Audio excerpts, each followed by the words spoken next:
Hi hello ನಮಸ್ಕಾರ. ನಿಮಗೆಲ್ಲರಿಗೂ ಸ್ವಾಗತ ಆಶಾ ಅಡಿಗೆ ಮನೆಗೆ. ಇವತ್ತು ನಾವು ಕೇವಲ 3 ಸಾಮಗ್ರಿಗಳನ್ನು ಬಳಸಿ ಈ ಮ್ಯಾಂಗೋ ಐಸ್ ಕ್ರೀಮ್ನ ಮಾಡೋಣ. ನಿಮಗೆ ಎಕ್ಸ್ಟ್ರಾ ಯಾವುದೇ ಸಾಮಗ್ರಿ ತರುವಂತ ಅವಶ್ಯಕತೆ ಇಲ್ಲ. ನಿಮ್ಮ ಕಿಚನ್ನಲ್ಲಿ ಅವೈಲೇಬಲ್ ಇರುವಂತ ಸಾಮಗ್ರಿಗಳನ್ನು ಬಳಸಿ ಈ ಐಸ್ ಕ್ರೀಮ್ನ ನೀವು ಮಾಡಬಹುದು. ವಿಡಿಯೋ ಇಷ್ಟವಾದರೆ ಲೈಕ್ ಮಾಡಿ, ಶೇರ್ ಮಾಡಿ, ಸಬ್ಸ್ಕ್ರೈಬ್ ಮಾಡೋದನ್ನ ಮರಿಬೇಡಿ. ಸಬ್ಸ್ಕ್ರೈಬ್ ಮಾಡೋದ್ರಿಂದ ಎಲ್ಲಕ್ಕಿಂತ ಮೊದಲು ನನ್ನ ವಿಡಿಯೋಸ್ಗಳನ್ನ ನೀವು ನೋಡಬಹುದು. ಇಲ್ಲಿ ನಾನು ಈ ಮ್ಯಾಂಗೋ ಐಸ್ ಕ್ರೀಮ್ ಮಾಡಲಿಕ್ಕೆ 3 ಮಾವಿನಕಾಯಿನ ಯೂಸ್ ಮಾಡ್ತಾ ಇದ್ದೇನೆ. ಅದರ ನಂತರ ನೋಡಿ, ಈ ಕಾಜುನ ನಾವು ಅರ್ಧ ಕಪ್ಗಿಂತ ಕಡಿಮೆ ನಾವು ಗೋಡಂಬಿನ ಯೂಸ್ ಮಾಡ್ತಾ ಇದ್ದೇವೆ. ಇದನ್ನ ನಾವು ನೆನೆಸಿ 1 ಗಂಟೆವರೆಗೂ ಇಡಬೇಕು. ಅದರ ನಂತರ ನೋಡಿ, ಇಲ್ಲಿ ತುಂಬಾನೇ ಕಡಿಮೆ ನಾವು ಇಲ್ಲಿ ಗೋಡಂಬಿನ ಯೂಸ್ ಮಾಡ್ತಾ ಇದ್ದೇವೆ. ಇದನ್ನ ನಾವು ಮಿಕ್ಸಿಯಲ್ಲಿ ಹಾಕಿ ಇದಕ್ಕೆ ಸ್ವಲ್ಪ ನೀರು ಹಾಕಿ ನಾವು ಚೆನ್ನಾಗಿ ಇದರ ಪೇಸ್ಟ್ನ ರೆಡಿ ಮಾಡ್ಕೊಳ್ಳೋಣ. ರೆಡಿ ಮಾಡಿಟ್ಟಿರುವಂಥ ಪೇಸ್ಟ್ನ ಮತ್ತೊಂದು ಬೌಲ್ಗೆ ಇದನ್ನು ತೆಗೆದು ಇಲ್ಲಿ ನಾವು ಮಾವಿನಕಾಯಿನ ಇಲ್ಲಿ ಕಟ್ ಮಾಡಿ ಅದರ ಪಲ್ಪ್ನ ಎಲ್ಲ ತೆಗಿಬೇಕು. ಈ ರೀತಿಯಾಗಿ ನಾನು ಇದನ್ನು ಕಟ್ ಮಾಡಿ ಇದರಲ್ಲಿರುವಂಥ ಪಲ್ಪ್ನ ಎಲ್ಲವನ್ನು ತೆಗಿತಾ ಇದ್ದೇನೆ. ನೀವು ಈ ರೀತಿಯಾಗಿ ಕ್ಯೂಬ್ ರೀತಿಯಲ್ಲೂ ಕೂಡ ತೆಗಿಬಹುದು, ಇಲ್ಲ ಸ್ಪೂನ್ ರೀತಿಯಲ್ಲಿಯೂ ಕೂಡ ಇದನ್ನು ನೀವು ಮ್ಯಾಂಗೋ ಪಲ್ಪ್ನ ತೆಗೀರಿ. ಈ ರೀತಿಯಾಗಿ ನಾನು 3 ಮಾವಿನಕಾಯಿನ ಪಲ್ಪ್ನ ತೆಗೆದು ಇದನ್ನು ನಾವು ಮಿಕ್ಸಿ ಜಾರ್ಗೆ ಹಚ್ಚಬೇಕು. ಇದನ್ನು ನೋಡಿ, ಈ ರೀತಿಯಾಗಿ ಕಂಪ್ಲೀಟ್ ಆಗಿ 3 ಮಾವಿನಕಾಯಿನ ಯೂಸ್ ಮಾಡ್ತಾ ಇದ್ದೇನೆ. ಇದು ನಮಗೆ 4 ರಿಂದ 5 ಜನರಿಗೋಸ್ಕರ ಆಗುವಷ್ಟು ಐಸ್ ಕ್ರೀಮ್ ರೆಡಿ ಆಗುತ್ತೆ ಇದರಲ್ಲಿ. ಅದಕ್ಕೋಸ್ಕರ ನಾನು 3 ಮಾವಿನಕಾಯಿನ ಯೂಸ್ ಮಾಡ್ತಾ ಇದ್ದೇನೆ. ಇದನ್ನು ಕೂಡ ನಾವು ಮಿಕ್ಸಿ ಜಾರ್ಗೆ ಹಾಕಿ ಇದನ್ನು ಚೆನ್ನಾಗಿ ನಾವು ಇದರ ಪ್ಯೂರಿನ ರೆಡಿ ಮಾಡ್ಕೋಬೇಕು. ಇದನ್ನ ಪ್ಯೂರಿ ರೆಡಿ ಆದ ನಂತರ ನೋಡಿ, ಇವಾಗ ನಾವು ಒಂದು ಕಡಾಯಿನ ಯೂಸ್ ಮಾಡಿ ಅಥವಾ ಒಂದು ಪಾತ್ರೆನ ಯೂಸ್ ಮಾಡಿ ಅದಕ್ಕೆ ನಾನು 1 ಕಪ್ ಆಗುವಷ್ಟು ಹಾಲನ್ನು ಹಾಕ್ತಾ ಇದ್ದೇನೆ. 1 ಕಪ್ ಆಗುವಷ್ಟು ಹಾಲನ್ನು ಹಾಕಿ ಅದನ್ನು ಚೆನ್ನಾಗಿ ಬಾಯ್ಲ್ ಆಗುವವರೆಗೂ ಬಿಡಬೇಕು. ಅದು ಚೆನ್ನಾಗಿ ಕುದಿ ಬರಬೇಕು. ಕುದಿ ಬಂದ ನಂತರ ನಾವು ಇಲ್ಲಿ ಚೆನ್ನಾಗಿ ಈ ರೀತಿಯಾಗಿ ಬಾಯ್ಲ್ ಆಗ್ತಾ ಇರಬೇಕು. ಚೆನ್ನಾಗಿ ಬಾಯ್ಲ್ ಬಂದ ನಂತರ ನಾವು ಇದನ್ನು ಚೆನ್ನಾಗಿ ಸ್ಪೂನ್ ಸಹಾಯದಿಂದ ಕೂಡ ಮಿಕ್ಸ್ ಮಾಡ್ತಾ ಹೋಗಬೇಕು. ಅಂದರೆ ನೋಡಿ, ಈ ಹಾಲಿಂದ ಸ್ವಲ್ಪ ಕಡಿಮೆ ಆಗಬೇಕು, ಅಂದರೆ ಹಾಲು ಕುದ್ದು ಸ್ವಲ್ಪ ಗಟ್ಟಿ ಆಗಬೇಕು. ಅಲ್ಲಿವರೆಗೂ ನಾವು ಇದನ್ನು ಕುದಿಸ್ತಾ ಹೋಗಬೇಕು. ಇವಾಗ ನೋಡಿ, ನಾನು ಗೋಡಂಬಿ ಪೇಸ್ಟ್ನ ರೆಡಿ ಮಾಡಿದ್ದೆ ಅಲ್ವಾ, ಅದನ್ನು ಕೂಡ ಇದರಲ್ಲಿ ಹಾಕಿದ್ದೇನೆ. ಅದನ್ನು ಕೂಡ ಹಾಕಿದ ನಂತರ ನಾವು ಇದನ್ನು ಸ್ವಲ್ಪ ಕಡಿಮೆ ಆಗೋವರೆಗೂ, ಅಂದರೆ ಥಿಕ್ ಆಗೋವರೆಗೂ ನಾವು ಇದನ್ನು ಬಾಯ್ಲ್ ಮಾಡ್ತಾ ಹೋಗಬೇಕು. ಈ ಬಾಯ್ಲ್ ಮಾಡುವಾಗ ಗ್ಯಾಸ್ನ ಫ್ಲೇಮ್ ಕೂಡ ಲೋ ಅಲ್ಲಿ ಇರಬೇಕು.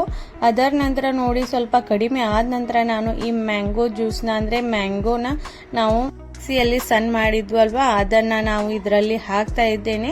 ಇದನ್ನು ಹಾಕುವಾಗ ಅದು ಹಾಲು ಸ್ವಲ್ಪ ತಣ್ಣಗಾಗಿರಬೇಕು, ಅಂದರೆ ಅದು ತುಂಬಾನೇ ಲೋ ಫ್ಲೇಮಲ್ಲಿ ಇಟ್ಟು ನೀವು ಮಾವಿನಕಾಯಿನ ಜ್ಯೂಸ್ನ ಇದರಲ್ಲಿ ಹಾಕಬೇಕು.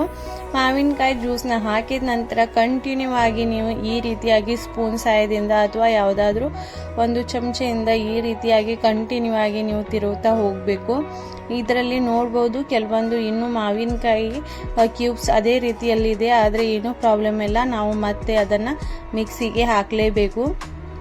ಇವಾಗ ನೋಡಿ, ನಾನು ಮತ್ತೆ ಇದಕ್ಕೆ 1 ಕಪ್ ಆಗುವಷ್ಟು ಬೆಲ್ಲನ ಹಾಕ್ತಾ ಇದ್ದೇನೆ. ನೀವು ಅನ್ಬೋದು ಇಲ್ಲಿ ಸಕ್ಕರೆನ ಕೂಡ ಯೂಸ್ ಮಾಡ್ಬೋದು, ಸಕ್ಕರೆ ಕೂಡ ಇಲ್ಲಿ ಯೂಸ್ ಮಾಡಬಹುದು, ಆದರೆ ನಾನು ಇಲ್ಲಿ ಬೆಲ್ಲನ ಯೂಸ್ ಮಾಡ್ತಾ ಇದ್ದೇನೆ. 1 ಕಪ್ ಆಗುವಷ್ಟು ನಾನು ಇದಕ್ಕೆ ಬೆಲ್ಲನ ಹಾಕಿದ್ದೇನೆ. ಬೆಲ್ಲನ ಹಾಕಿದ ನಂತರ ಗ್ಯಾಸ್ನ ತುಂಬಾನೇ ಲೋ ಫ್ಲೇಮಲ್ಲಿಟ್ಟು ಇದನ್ನು ಚೆನ್ನಾಗಿ ಬಾಯ್ಲ್ ಮಾಡಬೇಕು. ಅದರ ನಂತರ ನೋಡಿ, ನಾನು ಇದಕ್ಕೆ 1 ಏಲಕ್ಕಿನ ಕೂಡ ಹಾಕಿದ್ದೇನೆ. ಚೆನ್ನಾಗಿ ಸ್ಮೆಲ್ ಬರಲಿಕ್ಕೆ ಇದನ್ನು ಹಾಕ್ಬೋದು, ಇಲ್ಲಾಂದರೆ ಸ್ಕಿಪ್ ಕೂಡ ಮಾಡ್ಬೋದು. ಇದನ್ನು ಚೆನ್ನಾಗಿ ಈ ರೀತಿಯಾಗಿ ಬಾಯ್ಲ್ ಬಂದ ನಂತರ ಗ್ಯಾಸ್ನ ಆಫ್ ಮಾಡಿ ನೀವು ಇದನ್ನು ತಣ್ಣಗೆ ಆಗಲಿಕ್ಕೆ ಬಿಡಬೇಕು. ತಣ್ಣಗೆ ಆದ ನಂತರ ಇದನ್ನು ನೀವು ಮಿಕ್ಸಿಗೆ ಹಚ್ಚಬೇಕಾಗುತ್ತೆ. ತಣ್ಣಗಾಗುವವರೆಗೂ ಬಿಟ್ಟು ನೀವು ಇದನ್ನು ಮಿಕ್ಸಿ ಜಾರ್ಗೆ ಹಾಕಬೇಕಾಗುತ್ತೆ. ಇಲ್ಲಿ ನೋಡಿ, ನಾನು ಸ್ವಲ್ಪನೇ ಹಾಕಿ ಇದನ್ನು ಮಿಕ್ಸಿ ಜಾರ್ಗೆ ಚೆನ್ನಾಗಿ ಗ್ರೈಂಡ್ ಮಾಡಬೇಕು. ಈ ರೀತಿಯಾಗಿ ನಾನು ಇದಕ್ಕೆ ಮಿಕ್ಸಿ ಜಾರ್ಗೆ ಚೆನ್ನಾಗಿ ಗ್ರೈಂಡ್ ಆಗೋ ಮುಂಚೆ ನಾವು ಸ್ವಲ್ಪ ಇದಕ್ಕೆ ಉಪ್ಪು ಕೂಡ ಹಾಕಬೇಕು. ಹುಳಿ ಸ್ವಲ್ಪ ಕಡಿಮೆ ಆಗಲಿಕ್ಕೆ ನಾನು ಇಲ್ಲಿ ಉಪ್ಪನ್ನು ಹಾಕಿದ್ದೇನೆ. ಇದನ್ನು ಹಾಕಿ ಚೆನ್ನಾಗಿ ಇದನ್ನು ಗ್ರೈಂಡ್ ಮಾಡಬೇಕು.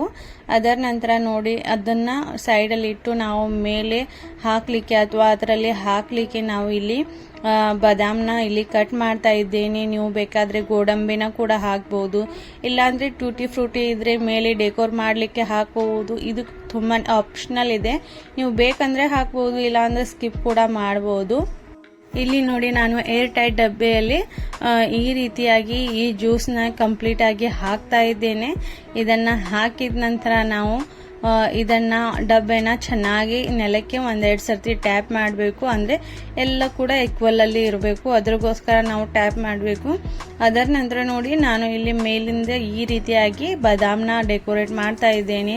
ನೀವು ಇಲ್ಲಿ ಕಾಜುನ ಕೂಡ ಹಾಕಬಹುದು, ಇಲ್ಲಾಂದ್ರೆ ಪಿಸ್ತಾ ಕೂಡ ಯೂಸ್ ಮಾಡಬಹುದು, ಇಲ್ಲಾಂದ್ರೆ ಟೂಟಿ ಫ್ರೂಟಿ ಇದ್ರೂ ಕೂಡ ಅದನ್ನು ಕೂಡ ಹಾಕಬಹುದು.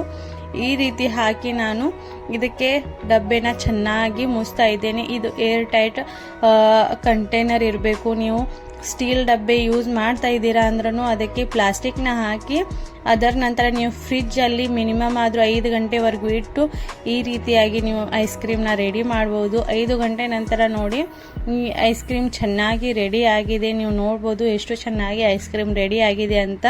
ಈ ರೀತಿ ಮನೆಯಲ್ಲಿ ನೀವು ಮಕ್ಕಳಿಗೆ ಫ್ರೆಶ್ ಆದ ಮನೆಯಲ್ಲಿ ಐಸ್ ಕ್ರೀಮ್ನ ಮನೆಯಲ್ಲಿನೇ ಮಾಡಿ ಕೊಡಬಹುದು. ಮಕ್ಕಳಿಗೆ ಹೆಲ್ತಿಯಾದ ಐಸ್ ಕ್ರೀಮ್ನ ನೀವು ಇದೇ ರೀತಿಯಾಗಿ ಮನೆಯಲ್ಲಿ ಮಾಡಿಕೊಡಿ. ವಿಡಿಯೋ ಇಷ್ಟವಾದರೆ ಲೈಕ್ ಮಾಡಿ, ಶೇರ್ ಮಾಡಿ, ಸಬ್ಸ್ಕ್ರೈಬ್ ಮಾಡುವುದನ್ನು ಮರಿಬೇಡಿ. ಇದೇ ರೀತಿಯಾದ ಹೊಸ ಹೊಸ ವಿಡಿಯೋಗಳು ನಿಮಗೋಸ್ಕರ ತೆಗೆದುಕೊಂಡು ಬರ್ತಾ ಇದ್ದೇನೆ.